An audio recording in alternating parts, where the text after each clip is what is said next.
귀하고 복된 자리에 함께 하신 여러분 모두에게 이 시간도 우리의 영원한 스승이신 진리의 성령님을 통하여 하나님의 말씀이 증거될 때에 깨닫게 하시고 믿어지게 하시고 삶으로 살아낼 능력을 주시기를 주의 이름으로 간절히 축복합니다. 21편 계속해서 다윗이 전쟁터에 나가서 하나님께서 그 싸움에서 승리를 주시고 난 다음에 너무도 감사하고 감격하여 하나님 앞에 올려드린 찬송시입니다. 자, 그러면서 오늘의 있는 말씀 앞부분엔 우리가 지난주까지 들었고요. 7절에 이제 말씀을 보면 왕이 여호와를 의지하오니, 왕이 여호와를 의지하오니. 그래서 오늘의 본문의 말씀의 제목을 여호와를 의지하는 자의 복, 하월이나서 조금만 줄여주세요. 여호와를 의지하는 자의 복이라고 하는 제목으로 말씀을 듣고자 합니다. 여호와를 의지하는 자에게는 어떠한 복을 약속하셨는지, 다윗이 경험한 것을 통하여 다윗이 믿는 하나님이 오늘 저와 여러분들이 믿는 하나님과 동일한 하나님이라면 다윗에게 베푸신 그 은혜와 복을 우리들에게도 동일하게 내려주실 줄 믿습니다. 하나님을 의지하십니까? 전심으로 의지하십니까? 부분적으로 의지하는 거 아니죠? 온 전심을 다해 의지하시는 거 맞지요? 전심을 다해 의지해야 합니다. 어떤 것은 의지하고 내가 할 수 있는 것은 내 힘으로 할 수 있는 것은 하고 내가 할 수 없는 것은 하나님도 할 수 없다고 생각하는 이걸 믿음으로 생각을 해요. 여러분 그거 아니에요. 내가 할 수 없는 것도 하나님은 하시고 내가 하고 있는 일들도 은혜를 입어서 그 일들을 행한다는 것을 잊으시면 안 됩니다. 모든 것이 주의 은혜입니다. 그래서 따라해 보세요. 모든 것이 주님의 은혜입니다.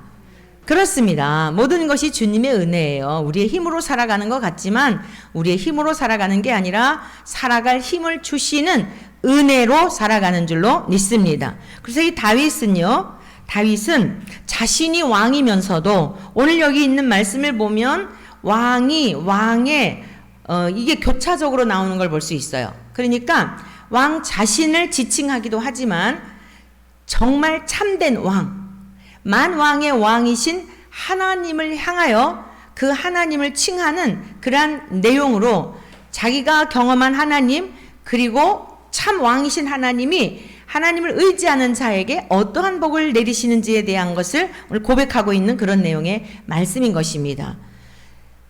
여러분 다윗은 하나님께서 마음에 합한 자라 이렇게 칭찬해 주셨죠. 그렇게 칭찬받을 만한 인물은 못 돼요. 왜냐하면 우리 안에 있는 그 모든 죄의 본성이 다윗 그 사람 안에도 있었기 때문입니다. 그래서 아름다운 여인을 보고 사실 성경에 보면요 밧세바가 아름답다라고 수식한 곳은 없어요. 다윗이 보기에 아름다워 보인 거예요. 객관적으로 아름다운 게 아니고 다윗이 볼 때에 아름다워 보인 거예요. 이게 뭐죠? 미혹을 받으면 흔히 말하는 콩깍지가 씌었다 그러죠. 그 눈이 가리워지면 미운 사람도 아름다워 보이는 거예요. 그런 아름다움이에요. 그러나 사라나 리브가나 에스더나 이런 보면은 남들이 볼 때에도 아리따워 보였더라 이렇게 말하죠. 그러니까 밧세바는 그렇게 아름다운 여인이었으리라고 우리가 이렇게 추정해 보기에는 다윗이 아름다워 보였던 것이지 객관적으로 그렇게 막 흠모할 만한 여인은 아니었다는 거죠. 그리고 또 유부녀였잖아요. 그런데 다윗이 음란한 마음을 품게 되니까 아름다워 보인 거예요. 내 여인으로 취하면 안 되는 여인조차도 아름다워 보이는 거예요. 여러분 이것이 죄의 미혹을 받을 때 현상인 것입니다. 그러했죠. 그리고 결국에는 그 여인을 범하게 되죠. 그리고는 또 어땠습니까? 그걸 합리화하기 위해서 그 밧세바의 남편이었던 우리아를 전쟁터에 내보내서 죽이게 되죠. 얼마나 간교하고 사악하고 비열하고 그런지 몰라요. 우리들은 다윗 하면 그냥 막 이러는데 성경은 있는 그대로를 가감없이 폭로하고 있어요. 그래서 저와 여러분들도 하나님의 말씀을 볼 때에 사람이 위대한 걸 발견하려고 하시지 말고 이러한 인생에게 베푸신 하나님의 은혜를 발견하시길 축복합니다. 우리가 너무 사람을 영웅시해요. 이 세상에는 영웅시할 만한 존재가 아무도 없어요. 다윗조차도 그러해요. 그런데 어떻게 하나님께서 다윗을 그렇게 마음에 합한 자라고 하셨을까? 우리 안에 있는 인간의 본성, 죄의 본성을 고스란히 갖고 있고 자기에게 주어진 왕의 지위에서 그 지위를 이용하여, 보통 평범한 사람은 생각만 해도 행동하기는 어렵잖아요. 여러 가지 여건상. 그리고 걸렸다가는 또 뭐 감옥에 가고 이러잖아요. 들키지 않으면 늘 숨어 살고 이래야 되잖아요. 그런데 왕이라고 하는 이 자리는 어느 정도 그 왕의 권위를 가지고 사람을 죽이기도 하고 또 이렇게 막 다른 여인을 위로하기도 하고, 근데 하나님 보시기엔 합당치 않은 거예요. 세상의 사람들이 볼 때는 왕이니까 라고 하지만 하나님은 왕이라고 하여서 용납하시는 분이 아니에요. 동일하게 보신다 이거예요. 모든 인간 안에 있는 죄의 본성을 그대로 보시고 그 죄를 달아보시며 심판하시는 분인 줄로 믿습니다. 그런데 어떻게 성경에서 하나님께서 다윗을 향하여 이는 내 마음에 합한 자라고 하였을까요? 여러분, 본래 이스라엘의 그 왕정 시대가 태동이 된 것을 보게 되면 이는 하나님께서 기뻐하시는 일이 아니었어요. 사무엘이 선지자로 하나님의 마음을 백성들에게 알려서 하나님이 명하시는 말씀을 따라 순종하며 하나님 앞에 이스라엘 백성들은 오직 하나님만을 왕으로 모시고 살아야 했어요. 동의하십니까?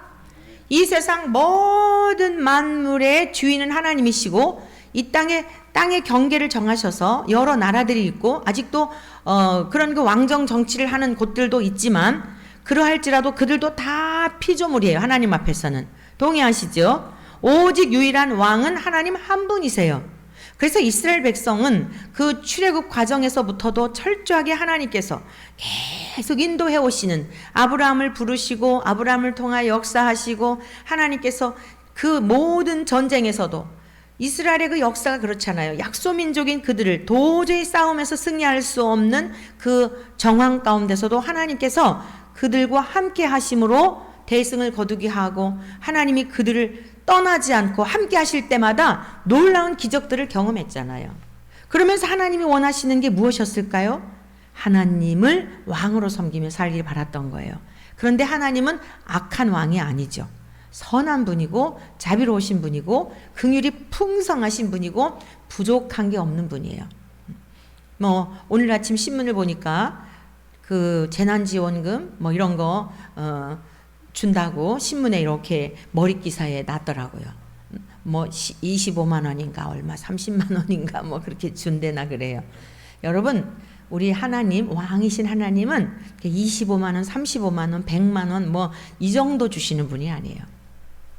세상의 모든 것의 주인이신데 다 주신 분인 줄로 믿습니다. 주실 것이 아니라 이미 주셨어요. 믿으십니까?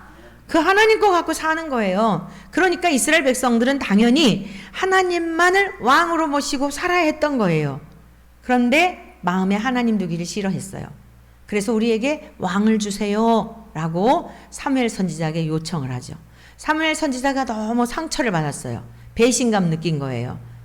하나님이 사무엘과 함께 하사 하나님께서 그를 통하여 명하시는 말씀대로 또 하나님께서 이스라엘 백성들을 친히 돌보시고 행하시는 일들을 목도하면서도 그 하나님 사무엘 선지자를 향하여 우리에게 왕을 주세요. 그러니까 사무엘 선지자를 싫어하는 줄 아는 거예요. 사무엘의 입장에서는.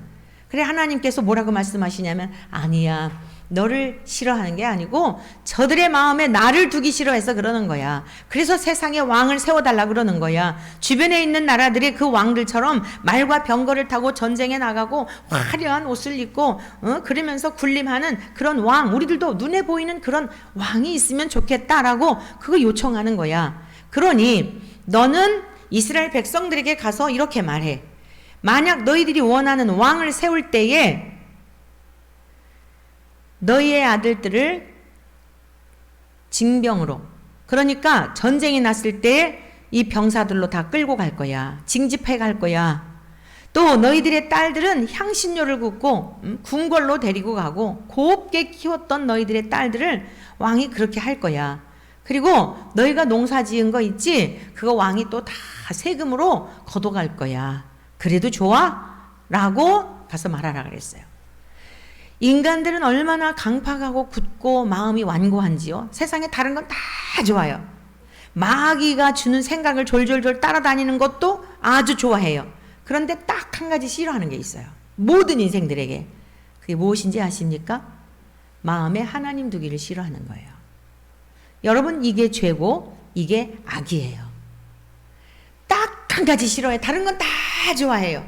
여러분, 지금 뭐 세상에서 이러고 저러고 막 다 그러죠? 그게 다 한 뿌리예요. 요한복음 8장에서 말씀하시고 있는 것처럼 마귀에게서 난 것이라 그랬어요.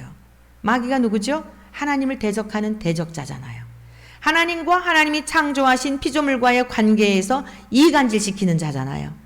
하나님께로 나아가지 못하도록 간교하게 이간질시키는 자예요. 그게 하나님 없이 살아가는 사람들 속에서 생각을 통하여 조종하고 있는 겁니다. 그러니까 여러분, 믿음이 없는 가족이든지 일가 친척이든지 뭐 지인이든지 심지어 나라의 어떤 군주들이든지 누구든지 그 속에 하나님의 영이 거하시지 않으면 다 육에 있고 마귀가 주는 생각을 따라 조종당하고 있는 자들이기 때문에 별짓을 다 할 수 있는 거예요. 그러니까 실망할 필요가 없어요. 하나님의 사람들은 그것을 보고 어떻게 생각해야 돼요? 그들을 긍휼히 여겨야 돼요. 왜? 몰라서 속고 있으니까. 어서 속히 저 사기꾼에게, 마귀의 이름 디아볼로스라고 하는 이름은 거짓말하는 자, 사기꾼, 살인자, 이런 이간질하는 자, 이런 뜻이에요. 그러니까 어서 속히 사단에게서, 악한 원수 마귀에게서 빠져나와서 하나님을 경외하는 하나님의 백성이 되도록 기도해야지, 그거 육적으로 미워할 필요가 없어요. 그거 마귀가 또 노리는 거예요. 여러분들을 격동시켜서 마음의 평안을 빼앗아가고 기쁨을 빼앗아가고 원망하고 불평하고 그리고 저주하고 악담하고 가정을 파괴하고 관계를 깨트리고, 이게 마귀가 궁극적으로 노리는 거예요. 여기 속지 마시고, 마귀를 이기는 능력은 뭐냐? 따라하세요. 마귀를 이기는 능력은 예수 그리스도의 십자가의 사랑이다. 예수 그리스도의 십자가의 사랑이에요. 십자가를 배제한 사랑이 아니라 십자가에서 죽으신, 공의를 완성하신 그 사랑이에요. 그 사랑 안에는 공의와 사랑이 함께 한 덩어리인 거예요. 손바닥 양면과 같아요. 하나님의 사랑은 사랑이지만, 우리를 품어주시는 분이지만, 잘못한 것에 대해서는 공의로서 심판하시는 분이에요. 지금 세상의 문제들이 뭐냐면 사랑 타령만 하고 공의로우신 하나님에 대한 것을 말을 하지 않는 거예요. 사랑 타령만 하고 죄에 대한 이야기를 하지 않는 게 지금 문제인 거예요. 마귀는 절대 죄 이야기하면 싫어해요. 왜냐? 죄의 아비이기 때문에. 마귀의 정체가 드러나기 때문에 그러한 것입니다. 자, 그래서 이스라엘 백성들은 마음에 하나님 두기를 싫어하고 세상의 왕을 구했어요.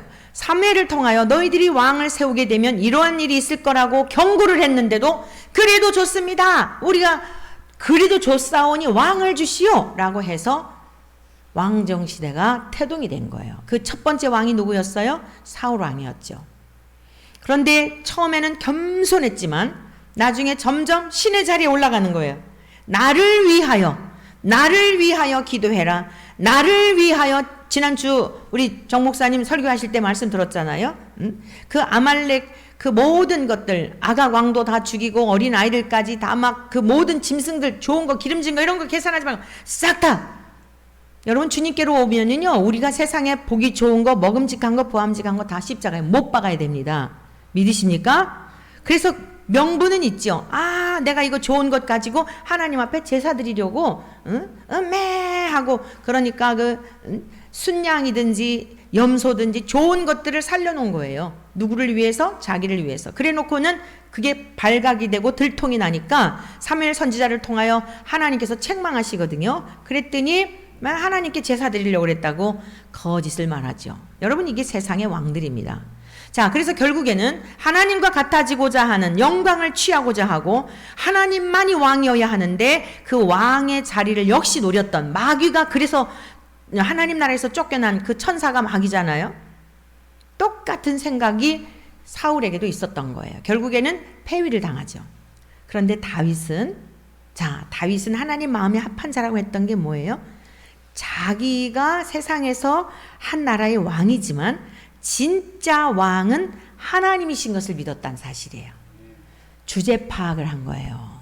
하나님은 그거 하나 보시고 그 살인죄를 저지르고 간음죄에다가 살인죄에다가 아주 간교하게 짝이 없는 그 허물이 많음에도 불구하고 다 수용해 주시고 용납하여 주시고 다시 회개케 하시고, 여러분 회개도요 하나님의 은혜예요. 사울은 회개할 기회를 잃어버렸어요. 하나님께서 회개할 마음을 부어주시지 않은 거예요. 왜? 마음이 높아져 있으니까. 회개할 마음, 여러분 가난한 심령이 가난한 자라야 회개가 가능하지, 하나님처럼 높아지고자 하는 자에게는 절대 자신을 못 봐요. 그래서 폐위당한 거예요. 근데 다윗은 어땠어요? 자기의 주제를 알았어요. 내가 누구인지를 알았어요. 그게 오늘 여기 너무 잘 나타나 있는 거예요. 자, 그래서 한번 보십시다. 7절. 왕이 여호와를 의지하오니, 여기서 왕은 다윗 자신을 말하는 거예요. 왕이 여호와를 의지하오니 지존하신 이의 인자함으로 흔들리지 아니하리이다. 지존하신 하나님, 모든 것 위에, 더 이상 그 위에 어떤 존재가 없는 최고의 영존하시고 존귀하시고 영광을 받으시기 합당하신 그 지존하신 하나님, 그 하나님을 내가 의지하오니, 왕이지만 나는 티끌에 불과한 인생입니다. 내가 놓여진 자리, 세상에서 왕이라고 하는 자리에 놓여져 있지만 저의 진정한 왕은 하나님이십니다. 그 하나님을 제가 의지하오니 어떻다고요? 흔들리지 아니하리로다. 하나님께서 나를 붙드시고 그 인자하심으로, 나를 긍휼히 여기심으로, 나를 불쌍히 여기심으로 하나님께서 나를 붙들고 계시니 내가 요동하지 않는다는 것입니다. 흔들리지 않는다는 거예요. 여러분의 삶을 돌아보십시오. 어떻습니까? 평안하고 문제가 없고 그냥 아무런, 여러분의 삶의 어떤 그 지경에 문제가 없고 이럴 때는 평화롭잖아요, 마음이. 근데 조금 바다에 막 물결이 일면서 배를 타고 가다가 풍랑을 만날 때, 마태복음 8장에 보면 예수님과 함께 제자들이 저편으로 건너가느라고 배를 타고 가는 중이었어요. 그런데 예수님께서는 깊이 잠드셨어요. 근데 바다에 놀이 일어나면서 물이 배 안으로 들어오게 되니까 제자들이 죽었구나 하면서 그냥 난리들이었어요. 소리를 지르면서 막 무서워서. 그런데 이러고 보니까 우리 주님은 주무시고 계셨어요. 할렐루야. 할렐루야. 여러분, 배에 물이 들어와도, 바다에 놀이 일어가지고 배 안으로 물이 들어와도 주님이 주무시고 계시면 우리도 걱정할 이유가 없는 줄로 믿습니다. 제자들은 주님의 그 평안함을 누리질 못하고 주님을 보지 못하고 뭘 본 거예요? 배 안으로 물이 들어오는 게 보인 거예요. 주님이 누구이신지를 모르고, 주님은 이 바다와 바다 물결과 모든 것의 명령권과 그 모든 것에 주권을 가지신 분이에요. 믿으시나요? 그러니까 바다가 물결이 이렇게 바다에 물결이 일어가지고 배가 설령 뒤집어진다 할지라도, 우리 주님이 바닷속으로 깊이 들어가신다 할지라도 바닷속에서도 능히 숨 쉬실 수 있는 거예요. 육지를 걸어다니듯이 걸어다니실 수 있는 분이에요. 믿으십니까? 그거 다 하나님께서 창조하셨으니까 천하의 물이 한 곳으로 모여라 이러셨잖아요. 셋째 날에. 그리고 무티 드러나라 그랬더니 쫙 땅이 드러났잖아요. 그리고 하나님이 모인 물을 바다라 부르시니라 이름도 지어주셨잖아요. 묻을 땅이라 부르시니 하나님이 보시기에 좋았더라 그랬잖아요. 그게 다 하나님 거예요. 그러니까 설령 빠져서 바닷속에 침수를 당한다 할지라도 주님이 거기 계시면 아무 걱정할 게 없는 겁니다. 그런데 제자들은 그것을 믿지 못했어요. 그러니까 막 호들갑을 떨면서 주여 우리가 죽게 됐나이다 하고 막 주님을 깨워요. 그랬더니 어찌하여 의심하느냐 믿음이 작은 자들아 하시면서 책망하시고 바다야 잠잠하라 꾸짖으셨더니 딱 멈추잖아요. 사랑하는 주의 권속된 여러분들이요, 정말 우리가 믿음이 있는지 우리 믿음의 자리를 돌아보시기를 축복합니다. 조금만 우리 마음의 평안을 깰 만한 환경만 되면 막 흔들리지 않아요? 내 믿음이 어디 있는지를 종잡을 수 없는 그런 지경에 이르지 않아요? 물질이 있다가 조금만 뭔가가 문제가 생기면 막 그러지 않아요? 뭐 저도 예외 아니고요. 오랜 시간 주님께서 훈련해 오신 게 무엇을 훈련했다고 생각하십니까? 바다에 놀이 일어서 풍랑이 일어 배 안으로 물이 들어온다 할지라도 주님과 함께 계시면 마음의 평정심을 잃지 않고 주님과 함께 그 상황도 즐길 수 있는 그거 훈련하시는 거더라고요. 우리는 너무나 약해요. 얼마나 마음이 약해서 잘 무너지는지 몰라요. 다윗은 오랜 기간 동안 훈련하신 게 무엇 때문이었을까요? 마찬가지예요. 믿음의 선조인 다윗도 마찬가지였어요. 그런데 지존하신 여호와를 의지하오니 내가 흔들리지 아니하오리다. 경험에서 나오는 고백인 겁니다. 저와 여러분들 남은 여생 어떤 환경에서도 요동하지 않고 흔들리지 않는 견고한 믿음으로 세워질 수 있기를 축복합니다. 그러면 우리가 어떻게 이렇게 견고한 믿음으로 세워질 수 있을지, 진짜 왕이신 다윗이 왕이라고 높여드리고 칭송해드렸던 그분이 육체를 입고 보이지 않는 하나님의 형상으로 이 땅에 오셨는데 예수님이 친히 말씀하신 말씀을 통해서 우리가 어떻게 어떤 상황에서도 요동하지 않고 흔들릴 수 있는 그 방법을 가르쳐 주셨는지 말씀을 통해 배우도록 하겠습니다. 다시 여기 돌아올 테니 잘 표시해 두시고 마태복음 7장으로 가보겠습니다. 우리 주님께서 너희들이 만약 가난한 마음을 가지고 너희가 어떤 존재인지를 깨달아서 심령이 가난한 자가 되어 하나님 나라가 임하였느냐? 하나님 나라는 먹는 것과 마시는 것이 아니고 오직 성령 안에 의와 평강과 희락이라 그랬어요. 로마서 14장 17절 이하에 말씀하고 있고 또 누가복음 17장에서 주님이 말씀하시기를 하나님의 나라는 여기 있다 저기 있다 이렇게 보이는 게 아니다. 너희 안에 임하였느니라 라고 말씀하고 계세요. 그러니까 우리가 복음을 듣고 내가 죄인임을 인정하고 회개하고 우리 주님을 나의 주인으로 모셔드려서 성령님이 우리 안에 거하시게 되면 하나님이 어떤 분이지에 대한 것이 믿어져요. 하나님을 아버지라 부르는 게 전혀 의심이 없어요.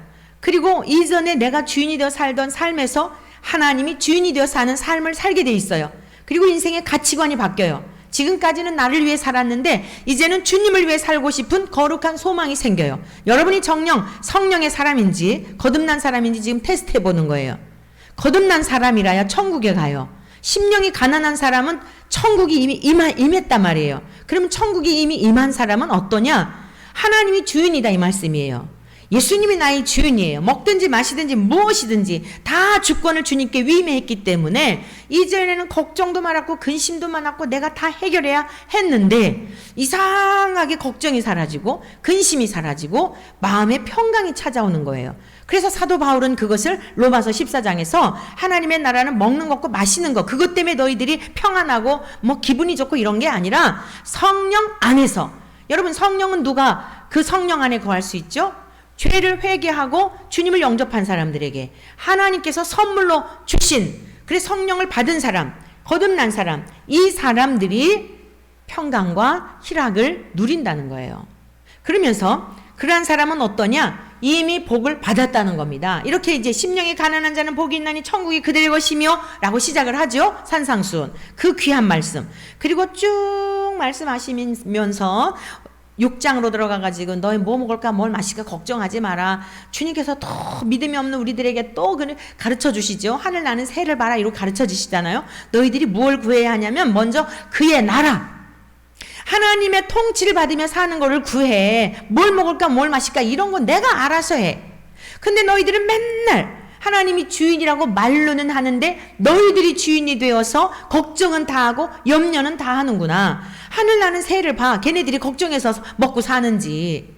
들에 피어있는 백합화를 봐. 얼마나 아름다운지. 솔로몬이 입었던 영광과 비교할 수 있겠어? 그거 다 내가 키우는 거야. 하물며 너희들이겠니? 그러니 너희들은 하나님의 통치를 받도록 하나님이 나의 주인이 되어 그 뜻대로 살아가도록 그것을 먼저 구해. 그러면 내가 다 책임져 줄 거야. 이 모든 것 더해 줄 거야. 그리고 그의 나라와 그의 의를 구해. 하나님께서 우리를 얼마나 사랑하셨는지 십자가가 잘 안 믿어지지. 하나님의 사랑은 예수 그리스도의 십자가를 통해 완벽하게 드러내신 거거든요. 로마서 5장에서 말씀하고 있잖아요. 저와 여러분들이 과거에 죄인 되었을 때에 죄가 뭔지도 몰랐을 때 그런 얘기예요. 십자가도 몰랐을 때, 하나님의 사랑도 몰랐을 때, 저와 여러분들이 태어나기도 전에, 2000년 전에 하나님께서 하나님의 아들 예수님을 죄 있는 육체 모양으로 이 땅에 보내셔서 그분에게 죄를 다 담당하셔서 우리의 모든 죄를 예수님에게 전가시키셨다는 거예요. 우리가 죄인이었을 때에, 또 하나님과 원수되었을 때에, 우리가 죄를 이길 능력이 없었을 때, 연약할 때에 예수님께서 그 십자가를 통하여 다 죄의 문제를 해결해 놓으시고, 누구든지 그 십자가로 와 모든 자기의 죄도 십자가에 못 박는 사람들에게는 주님께서 주님과 연합이 되어 주님이 내 안에, 내가 주님 안에 거하는 이 삶을 주신 거예요. 믿으십니까? 로마서 8장에는 그렇게 말씀하고 있어요. 근데 이게 잘 안 믿어지잖아요. 그러니까 그의 나라와 그의 의, 예수님이 십자가에서 죽으신 이 사건이 머리로만 아니라 혼적인 신앙이 아니라 인격적으로 전 존재적으로 그냥 믿어지도록 그 은혜와 사랑이 감사해서 생각만 해도 감격스러운 눈물이 나고 죄스럽기도 하고 황송하기도 하고, 그래서 그 은혜 한 가지만으로도 충분히 이 땅에서 항상 기뻐하고 범사에 감사하고, 예수님 믿기 전에는 막 천둥 번개 치면 막 두려워갖고 경기를 했는데 주님 안에 거하게 되면 벼락을 치든지 천둥을 치든지 마음이 평안하고, 여러분, 우리 모든 인간에겐 죄의 본성이 있어서요, 막 천둥 번개 치면은 막 두려운 마음이 있지 않아요? 그리고 자기의 죄가 생각나고. 이거는 그래도 깨어있는 사람들이라 그런 거죠. 근데 주님 안에 거하는 사람들에게는 하나님의 의가 예수님의 십자가를 통하여 이루어진 것을 깨닫게 된 사람들에게는 항상 기쁨이 있는 거예요. 무슨 환경 때문이 아니라 나 같은 인생을 위해서 그렇게 사랑하셨다니. 여러분, 우리가 부모님의 사랑을 어렸을 때는 절대 못 깨닫겠더라고요. 요거밖에 못 보는 거예요. 그러니까 내가 돈 달라고, 용돈 달라고 했을 때, 필요한 거 달라고 했을 때, 그때만 이제 해하고 좋아하는 거죠. 그런데 또 어느 날은 돈이 없다고 그러면은 오만 인상을 그냥 눈을 부라리고 이러잖아요. 이게 우리 다 겪어왔던 시절 아닙니까? 여러분들은 다 효성스러워 안 그런 것 같은데, 하여간 저는 그랬어요. 학교 보내달라고 하는데 안 보내주니까 그냥 막 떼쓰고 울고 막. 그러니까 제가 보는 건 뭐예요? 요만큼이에요. 넓게 보니까 그것이 하나님의 섭리였어요. 만약에 그때 품에서 그냥 오냐 이쁘다 하고 그러면 시골의 그 작은 동네에서 고등학교 나오고 오늘 제가 이 자리에 있었겠습니까? 그런데 진짜 아버지이신 우리 하나님 아버지가 육신의 아버지의 품에서 빼내셔가지고 이 광활한 곳에 보내셔서 요즘으로 말하면 자기주도 학습 자기주도 학습, 그냥 하나님만 바라보면서 그냥 공부에 한이 맺혀가지고 이러고서는 살아오게 한 걸 보니까 놀라운 하나님의 섭리였던 거예요. 저와 여러분들의 진짜 아버지는 하나님 아버지인 걸 믿으시길 축복합니다. 요거밖에 못 봐요. 요거밖에. 우리 육신의 눈이라고 하는 것은. 근데 어떻게 항상 기뻐해요? 그 하나님의 사랑, 하나님의 의가 예수 그리스도의 십자가를 통해 나타난 게 믿어지니까 너무 감사해서, 너무 감격해서 그거 하나만으로도 어떤 환경과 형편과 처지를 이기는 능력이 되더라, 이 말씀이에요. 믿으십니까? 그게 항상 기뻐할 수 있는 비결이에요. 예수님과의 우리와의 관계 때문에, 하나님 아버지가 우리를 사랑해 주신 십자가의 사랑 때문에, 그 사랑은 이 세상 전부를 다 준 것과도 비교가 안 되는 사랑이에요. 하나님 자신을 주신 거예요. 보이는 것과 보이지 않는 세계를 다 통틀어 주신 거예요. 지난 주일 시간에 목사님이 지분 얘기했잖아요. 여러분은 하나님 앞에 지분 얼마를 받으신 것 같으세요? 저는 하나님 전체가 제 지분이에요. 할렐루야. 저는 딱 목사님이 그 얘기 하시는데 50% 아니에요. 저는 하나님 전 존재 자체가 저의 지분이고, 저의 전 존재가 아버지의 지분이기 때문에 저는 막 그 말씀 듣는데 딱 그게 와닿더라고. 하나님 전 존재가 저의 지분이고 저의 모든 것이 아버지의 지분이어서 아버지 거, 내 거, 내 것도 아버지 거. 그 필요할 때마다 아버지께서 공급해 주시는 힘으로 살아가잖아요. 그러니까 항상 기뻐하고, 또 어떨 때는 믿음이 바닥나잖아요. 그러니까 쉬지 말고 항상 이 믿음에서 떨어지지 않도록 늘 주님과 거리를 다니면서도 잠들 시간까지, 의식 있는 그 시간까지 딴 생각하지 않고, 그러니 언제 그거 뭐 세상 걱정하고 뭐하고 두려워하고 염려할 게 뭐가 있어요. 잠드는 시간까지 주님과 교제하면서 기도하면서 잠드니까 문제는 산적해 있는데 그 문제는 누가 해결해 주셔요? 주님이 약속해 주셨잖아요. 이 모든 거 더해 줄게. 너희들이 그거 구하지 않아도 그의 나라와 그의 의를 구하면 이 모든 것을 더해 줄게. 이렇게 6장에서 말씀하셨잖아요. 7장으로 넘어가면서 뭐라 그러셨어요? 이제 우리가 인간간의 관계 속에서 너희들이 그런 믿음이 충만하다 그래가지고 비판을 하고 이런 거 그러지 마. 네가 과거에 어떤 주제였는지 너도 알잖아. 비판하지 말고 비판을 받지 않으려거든 비판하지 마라. 율법적 신앙에서 우리가 더 이 율법을 무시하는 게 아니라요. 초윤리적인 사람이 되는 거예요. 더 율법을 잘 준수하는 사람이 되는 거예요. 그런데 그러다가 보니까 그렇지 못한 사람들을 보면 영적인 눈이 밝아져서 자칫하면 비판할 수가 있잖아요.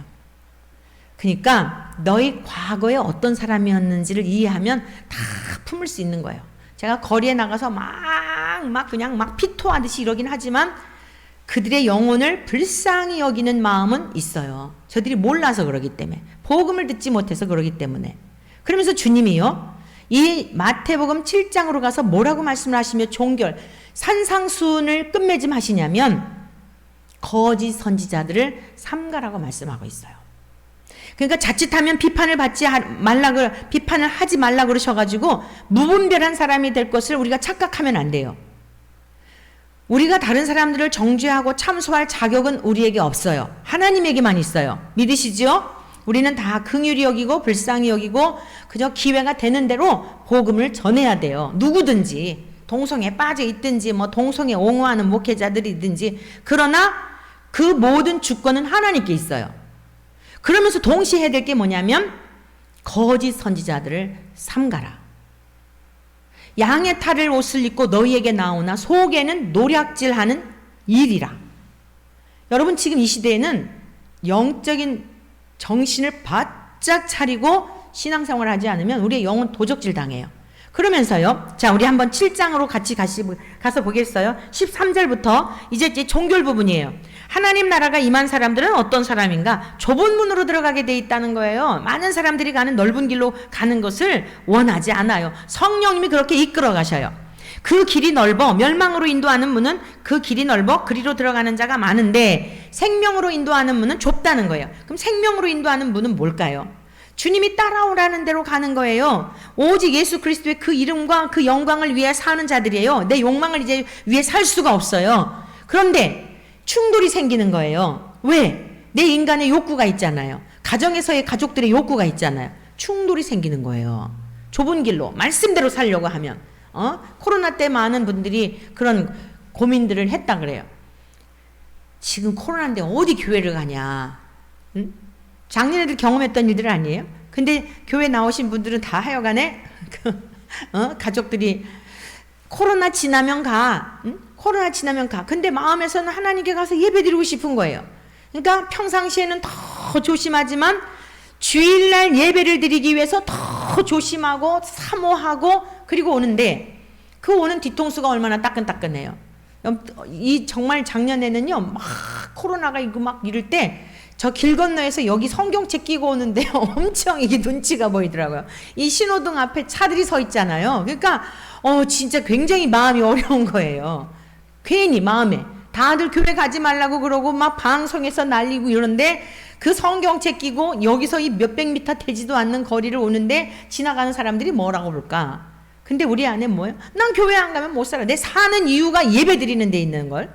내 존재 이유가 주님께 가서 내가 엿새 동안 사는 것도 주일 때문에 사는데 이거 내가 예배 드리지 말라는 건 나를 죽이라는 거야. 이러니까 막 고민이 있잖아요. 근데 세상과 어때요? 충돌이 있잖아요. 가족에서는 어때요? 막 그것 때문에 서로 의상해가지고요. 막 얼굴 안 보는 그런 가정도 있다 그래요. 그렇게 무식하게 그렇게 신앙생활을 하냐고. 주께서 뭐라고 말씀하셨어요? 내가 화평을 주러 온 줄로 생각하지 마라. 주님은 이중적인 구조로 말씀하셨어요. 어떤 곳에는 평안을 주노니 내가 주는 평안은 세상이 주는 것 같지 않다. 이렇게 말씀하시고 또 한 곳에서는 내가 화평을 주러 온 줄로 생각하지 말라. 검을 주러 왔다. 너희 집에 아버지와 아들이, 어미와 딸이 싸우게 될 거다. 시어미와 며느리가 싸우게 될 거야. 이 뭐죠? 충돌하는 거예요. 진리의 말씀대로 살고자 하는 좁은 길로 가는 사람. 이 건너에서 여기까지 오는데도 이런 세상이 올지 어찌 알았습니까? 성경책을 끼고 오는 것을 눈치를 봐야 할 줄을 어찌 알았겠습니까? 누가 뭐라고 하지 않아도 사회적인 분위기가 그러하다 보니 그렇게 불편하더라는 거예요. 그런데 집에 가만히 있으면 편할까요? 절대 편하지 않죠. 그게 더 죽음이죠. 그러니까 오는 거예요. 자, 그런 마음을 누가 주셔요? 집에 있어도 불편한 마음을 누가 주셔요? 성령님이 주시는 거예요. 야, 네가 지금 이 정도 상황인데 너 지금 뭐 하고 있냐? 이러고 마음에 괴로우니까 어찌됐건 이래도 저래도 괴로운 거죠. 건너편에 오는데도 눈치가 뒤통수가 따끔거리고 집에 있어도 괴롭고. 그런데 어떻습니까? 교회 와서 하나님 앞에 예배를 드리고 날 때 그 주님이 주시는 위로, 집에 있었을 때하고는 상상할 수 없는 그 견디고 왔더니 견디는 믿음으로 지난 1년 동안 지나오면서 여러분들도 믿음이 그 어느 때보다 더 성장한 것들을 아마 경험하셨을 거예요. 좁은 길이에요. 세상의 시류에 따라서 그냥 이래라 하면 그렇게 가고 저래라 하면 타협하는 게 아니라, 타협할 건 타협하되 절대 타협해서 안 되는 한 가지가 있어요. 다른 건 다 타협해도 돼요. 생명에 관한 건 타협하시면 안 돼요. 하나님을 섬기는 일에 있어서만큼은 이거는 양보할 수가 없어요. 다른 건 다 99가지 다 뭐 뺏어가든지 뭐 하든지 다 가져가도 괜찮아요. 그러나 하나님을 경외하는 일에 있어서만큼은 누구도 그것을, 차라리 죽음이 낫지, 그냥 죽는 게 나아요. 여러분 이 결단을 하시고 신앙생활 하시기를 축복합니다. 그러면서 주님께서 거짓 선지자들을 삼가라. 그 다음에 좁은 문, 넓은 문을 말씀하시고 거짓 선지자를 등장시키는 거예요. 천국이 이미 너희들이 이미 임했느냐? 그럼 분별을 하게 되고 눈이 열려져서 보게 될 거야. 거짓 선지자들은 열매를 통해 알 수 있어. 못된 나무가 아름다운 열매를 맺을 수 없다. 좋은 나무가 아름다운 열매를 맺고 하나님이 보시기에 좋은 열매, 토부, 그러한 열매, 이런 아름다운 열매를 여기서 말하고 있는 칼로스라고 하는, 아름다운이라고 하는 이 단어는 가치 있는 열매. 가치가 뭐예요? 우리의 최고의 가치는 예수 그리스도시잖아요. 주님과 연합이 되어 있기 때문에 아름다운 그러한 열매를 맺게 된다는 거예요. 근데 못된 나무는 어때요? 여전히 죄 가운데 육신의 일과 안목의 일, 이런 것들을 도모하는 사람들이기 때문에 육신의 열매를 맺는다는 겁니다. 그래서 다 똑같이 주여 주여 할 거야. 주여 주여 하는 자마다 다 천국에 들어가지 않아.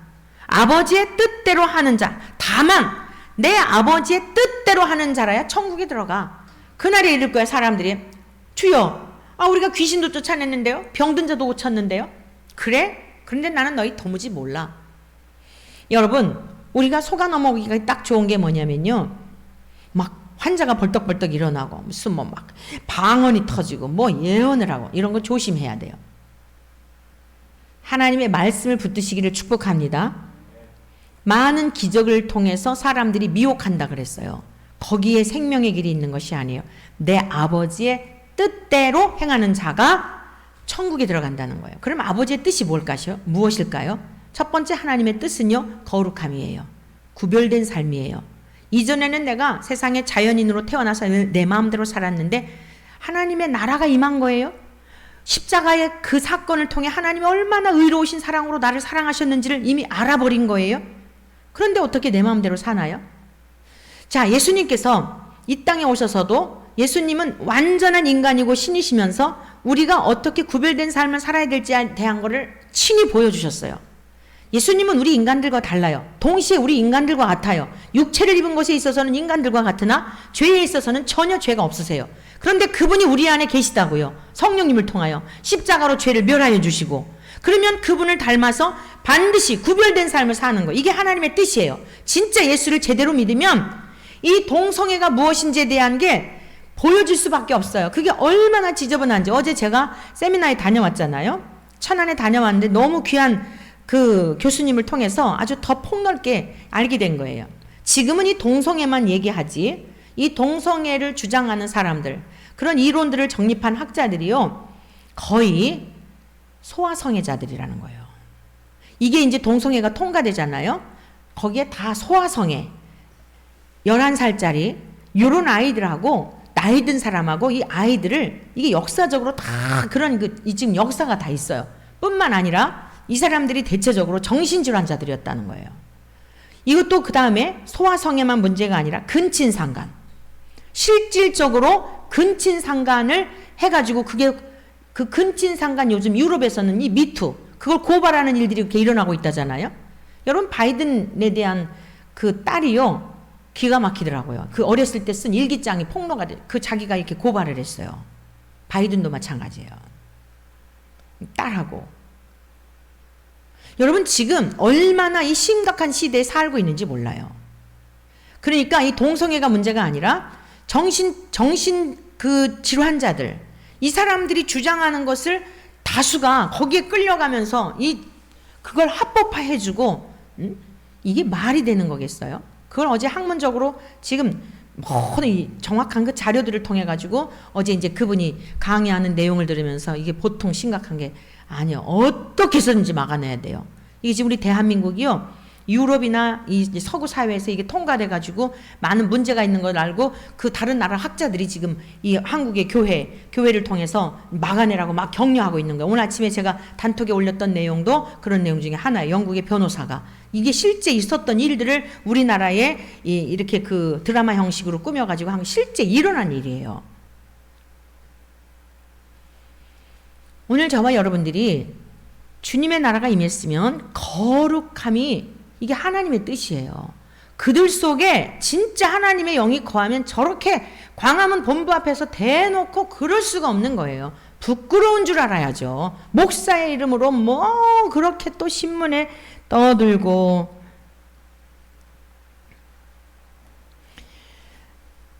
하나님의 뜻은 이것이니 거룩함이니라. 너희의 거룩함이니라. 음란을 버리고 호색을 버리고. 우리 하나님이 거룩하심처럼. 두 번째 하나님의 뜻은 무엇인가 하면 하나님의 아들 예수님을 믿는 자에게 영생과 부활을 주시는 거라 그랬어요. 예수님이 친히 이 땅에 오셔서 말씀하셨어요. 내가 하늘로부터 이 땅에 온 것은 내 뜻을 행하려 함이 아니요 아버지의 뜻을 행하려 함이니. 요한복음 6장 38절 이하에 말씀하셨죠. 아버지의 뜻은 이것이니 아들을 보고 믿는 자에게 영생을 주는 것이요 마지막 날에 다시 살리는 것이니라. 여러분 어떻게 마지막 날에 우리가 다시 살죠? 누구든지 예수를 주라. 나의 인생의 전부로 믿는 자들에게 그 천국을 주시는 거예요. 그게 하나님의 뜻이에요. 이 땅에서 잘 먹고 잘 사는 게 아니에요. 사회복지 잘해가지고 잠깐 이렇게 좀 돈 좀 줘서 우리들 여러분 그거 20-30만 원 한 가정에 받아가지고 어디다 쓸까요? 뭐 했을까요? 나라가 부채가 더해가고 후손들이 더 점점 살기 힘든 이런 세대 잠깐 나라의 백성들의 가난은 나라님도 해결 못한다잖아. 이런 거에 현혹되시면 안 돼요. 우리가 예수님 믿는 목적은 여기서 잘 먹고 잘 살기 위한 게 아니에요. 누가 군주가 나타났다고 해서 잘 먹고 잘 살 거 기대하지 마세요. 이 세상에서는 앞으로 가면 갈수록 더 힘들어질 거예요. 여러분들이 영적으로 무장하고 하나님 나라의 통치 확실히 믿지 않으면 퍽퍽 넘어갈 거예요. 직장 얻기도 힘든 때가 올지 몰라요. 예수님 믿는다는 이유로. 그때 어떻게 견디겠어요? 그 날이 단축이 되지 않도록 거리에 나가서 외치는 거예요. 언젠가는 와요. 그런데 조금만 더 보류해 두세요. 너무 준비들이 안 돼 있어요. 주님 지금 이제 도대체 복음도 확실하지 않고 확실하게 믿지도 못하고 이러고 있는데 주님 이러면 안 돼. 그래서 자꾸만 하나님 조금만 참아주세요. 막 미는 거예요. 그냥 막 물밀듯 이 죄악의 물결이 밀려오는 거를 막 미는 거예요. 그게 너무 소수여가지고 너무 힘든 거예요. 오늘도 계속 마음이 막 너무 슬프더라고요. 왜 슬픈지 아세요? 주님의 이름을 능멸하고 있는 모습들이 너무 슬픈 거예요. 다른 것 때문에 슬픈 게 아니라 어떻게 이렇게 하나님의 이름을 모욕을 하고 욕되게 할 수 있을까? 우리 주 예수님을 어떻게 그렇게 동성애자로 그럴 수가 있을까? 사도 요한하고 동성애를 했다고 말도 안 되는 소리로 이렇게 그냥 목사라는 이름으로 그럴 수 있을까? 그런데도 어떻게 저렇게 다 뻔뻔하게 다 이렇게 침묵하고들 있을까? 막 그냥 아주 애통하는 마음이 생겨가지고 아주 그냥 막 병이 날 지경이에요. 병이 날 지경. 나오미하고 룻하고 그 동성애를 했다고. 나 기가 막혀가지고, 안 믿는 사람들도 상식적으로도 그런 생각을 못해. 상상도 못하는 거예요.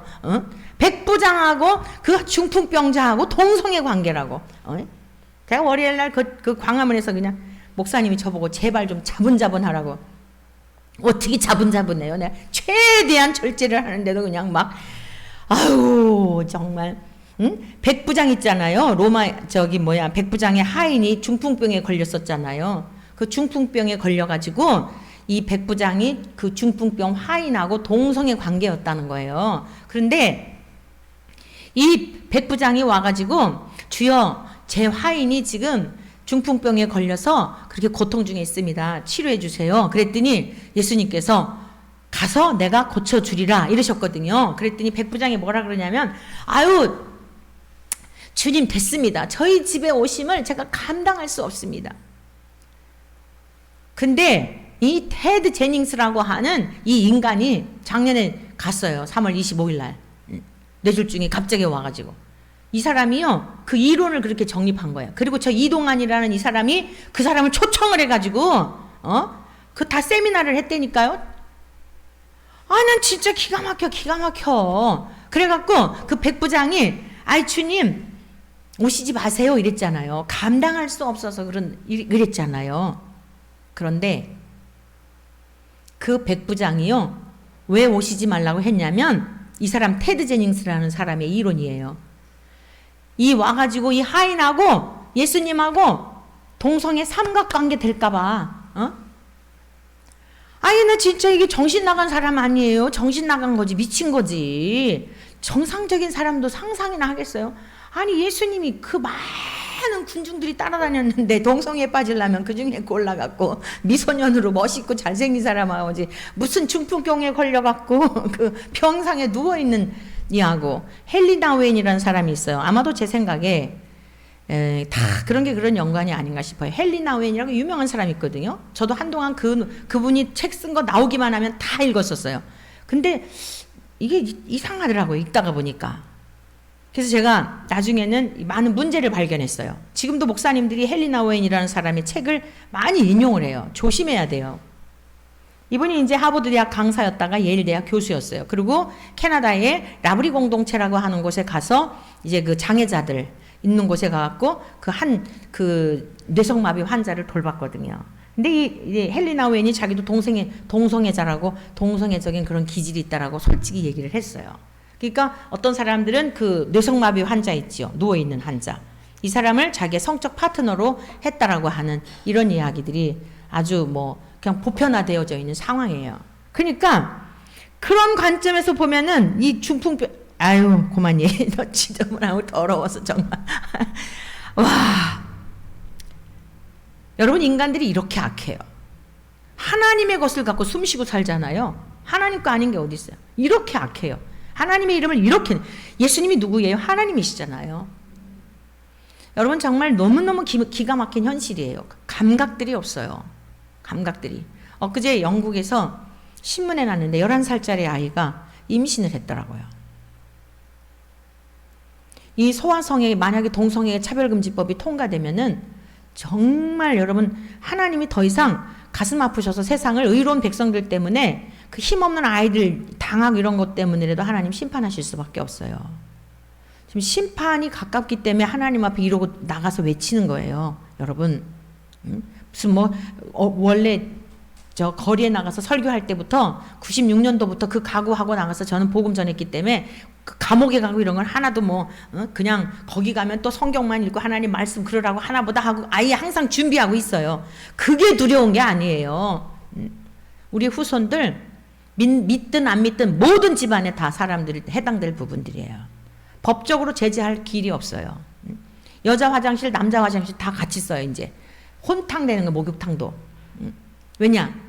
이게 성인지 감수성이라는 게 뭐냐면 그러니까 사회적 내가 태어날 땐 생물학적으로 여자잖아요. 그런데 집에서 앞으로 아침에 나갈 때는 여자로 나갔는데 점심때쯤 됐는데 좀 기분이 나빠서 내가 남자 역할을 하고 싶은 거예요. 내가 남탕에 들어가는 거예요.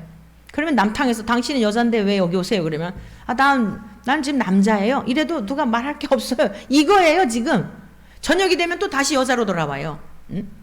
지금 화장실에서 얼마나 그 무차별 묻지마 살인이 나는데 남자 여자 따로 있는데도 그러는데 이게 정말 잠이 안 오고요. 기가 막혀요. 그래서 제가 오늘 아침에도 나오면서 주님 이거 병들어 죽으면 안 되잖아요. 그래서 제 마음을 좀 추스려 주세요. 정말 그래서 가만히 오면서 생각을 하는데 이게 주님의 슬픔이더라고요. 주님의 슬픔, 주님의 탄식이더라고요. 제가 지난주에 굉장히 지난 주일날 아침에 참 은혜를 경험했어요. 우리 여기 선교사님이 지금 와 계시잖아요. 과테말라의 참 작은 교회지만 하나님께서 이렇게 선한 일에 사용해 주시는 게 너무 감사하더라고요. 우리 여기 지금 원래는 유광수 선교사님 네 분이 이제 몸에 좀 치료를 받으시려고 오셔갖고 또 우리 교회에서 사택을 지금 마련해 드려가지고 게스트하우스에 18평 아파트에 지금 계신 거잖아요. 근데 그 사위님이 지금 딸하고 50대인데 관상동맥 3개가 막히고 4개 하나는 95% 그러니까 3개는 완전히 막히고 95% 막히고 5% 갖고 그 지금 숨을 쉬고 이러고 살아 있는데 자가격리 할 데가 없어 갖고 이제 그 지금 거기서 자가격리하고 유선 선교사님 4분 여기 계시잖아요. 근데 엎친 데 덮친 격으로 그 선교사님 그 따님이 우리 유광수 선교사님 따님이 또 팔을 다쳤대요. 그게 음식을 해야 되잖아요. 가뜩이나 자가격리하는 데다가 음식도 할 수 없는 지경이 그런 거죠. 예. 그래가지고 뭐 이제 이렇게 요즘은 하도 배달 음식이 잘 되니까 이제 시켜서 이렇게 한다 이러시긴 하는데 제가 지난 토요일 날 이제 선교사님한테 어떠냐고 근황을 물어봤더니 문 열어놓고 이렇게 빼꼼히 볼 수는 있다 그래요. 그래서 이렇게 빼꼼히 볼 수 있는데 빼짝 말랐더라는 거예요. 사위님이 이제 요번 금요일 날 끝나자마자 세브란스에 입원해가지고 이제 수술을 들어가죠. 그래갖고 그 식사는 어떻게 한대요? 그랬더니 이게 기름진 거 먹으면 안 된다는 거예요. 그래서 기름진 거 먹으면 안 되니까 뭐 오이나 먹고 야채나 먹고 이러니까 영양도 부족하고 수술 앞두고 잘 먹어야 되잖아요. 근데 아내는 또 팔이 부러졌지. 그럼 뭐 배달해서 그 딸내미가 연대 그 석사 마치고 지금 여기 이제 한국에서 마침 취직을 했대요. 그래가지고 딸이 뭐 이렇게 시켜주고 이러나 봐요. 근데 뭐 시집도 안 간 딸이 뭘 어떻게 알겠어요. 그냥 뭐 이렇게 이제 이러겠지. 아, 그 얘기를 들었는데 너무 마음이 짠한 거예요. 그래 토요일인데 뭐 어떻게 장 보러 갈 수도 없고. 그리고 이제 집에 보니까 야채통에 이것저것 안 해 먹은 것들이 있더라고요. 사다 놨는데. 그래가지고 마침 주일날 제가 설교를 안 하고 정 목사님이 설교를 이제 하니까 마음이 여유로웠죠. 그래서 토요일날 하고 주일날 하고 집에 있는 거 다 꺼내가지고 하지도 모르는 아직도 제가 그 시금치를 소금을 넣는지 간장을 넣는지 아직도 몰라요.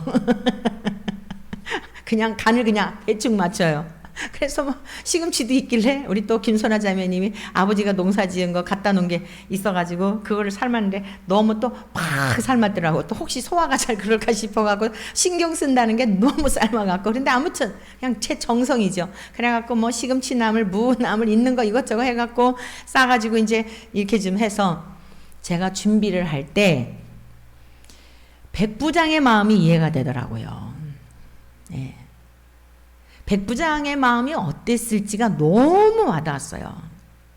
주님이 백부장의 그 집에 가신다 그럴 때 오시지 마세요. 저 밑에도 하인이 있어서 가라 하면 가고 오라 하면 옵니다. 그러니까 말씀만 해주세요. 주여 제가 감당할 수 없어요. 마태복음 8장에 그 말씀이 있어요. 5절 이하에. 너무너무 감격해가지고 황송해서. 제가 오늘 이 시대에 주님이 오시면 냉큼 우리 집에 오셔갖고 주님 식사하세요 할 수 있을까? 못하겠더라고요. 왜? 제 실력을 너무 잘 알고 우리 권사님들 요리 잘하는 권사님들 계신데 권사님 댁에 가시라 그러지 주님을 정말 제가 못 모시겠더라고요. 너무 황송해서 백부장의 마음이 이거였구나. 여러분 주님이 여러분 댁에 오신다면 냉큼 오시라고 할 것 같으세요? 저는 그날 처음 경험했어요. 못 모시겠더라고요. 너무 죄송해서. 너무 누추해서. 그래서 주님이 마태복음 25장에 말씀하셨죠. 오른편에 있는 사람, 왼편에 있는 사람. 그러면서 오른편에 있는 사람 임금님이 칭찬을 하잖아요.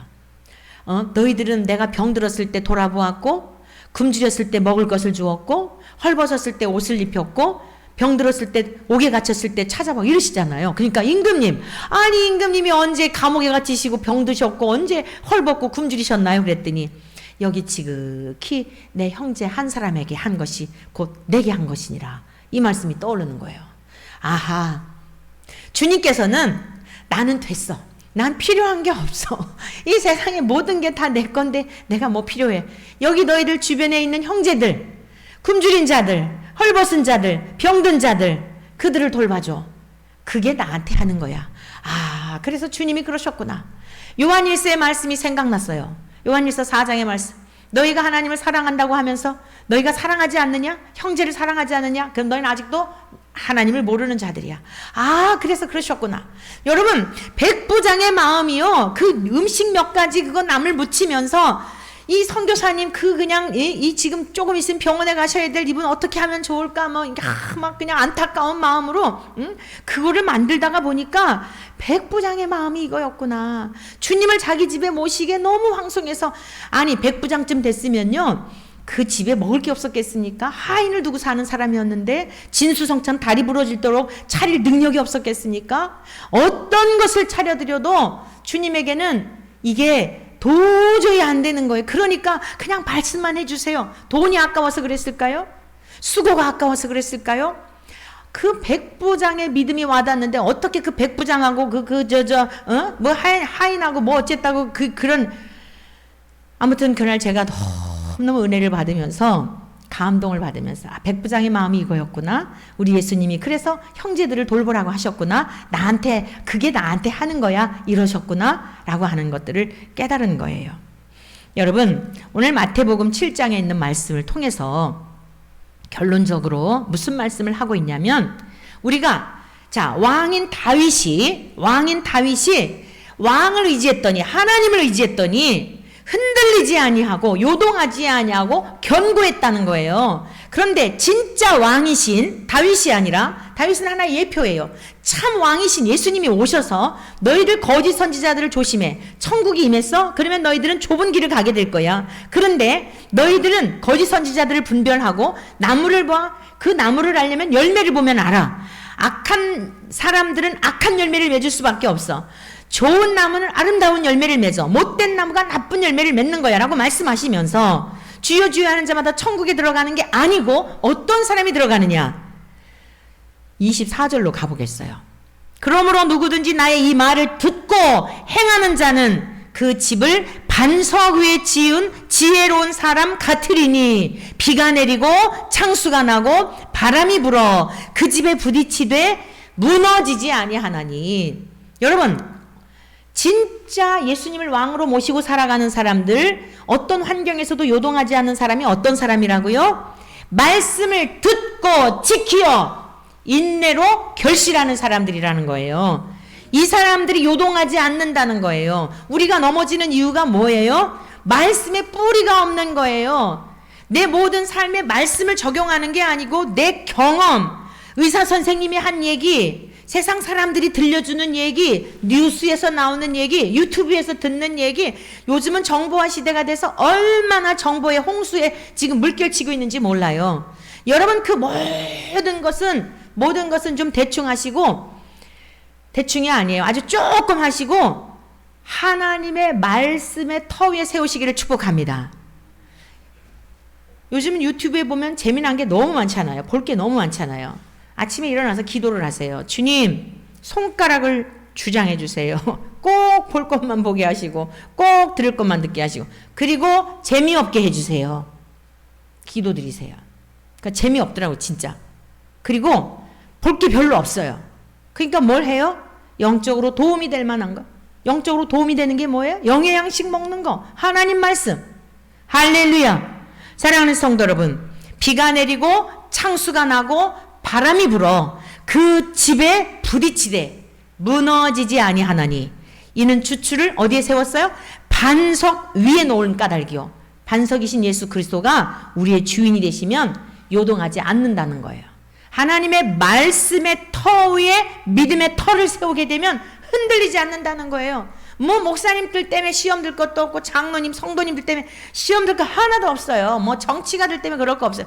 아, 지금 이만큼 왔구나. 우리 주님 오라 하시는 거기 이만큼 왔구나. 조심해야 되겠구나. 정신 차려야 되겠구나. 지혜를 주시는 줄로 믿습니다. 그래서 깨어있는 자는 더욱 깨어지고 거룩한 자는 더욱 거룩하여지고 의로운 자는 더욱 의로워지고 악한 자는 더욱 악하여지고 정체들을 다 드러내는 거예요. 그러니까 한편으로는 안타까운 마음이 있지만 한편으로는 더 영적으로 깊어지고 넓어지고 길어지고 높아지고 이러니까 영적인 성숙과 주님과의 깊은 교제 속에 더 자라가게 돼 있어. 지금은 여러분 우리의 믿음이 얼마나 잘 자랄 수 있는 적기인지 몰라요.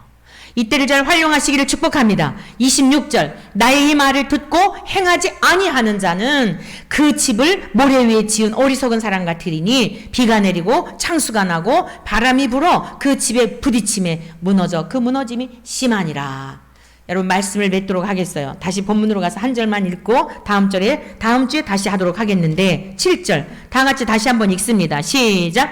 왕이 여호와를 의지하오니 지존하신 이의 인자함으로 흔들리지 아니하리이다. 아멘. 다윗은 자기가 왕이었지만 진짜 왕이 누구인지를 알았단 말이에요. 하나님만이 왕이신 걸 알았어요.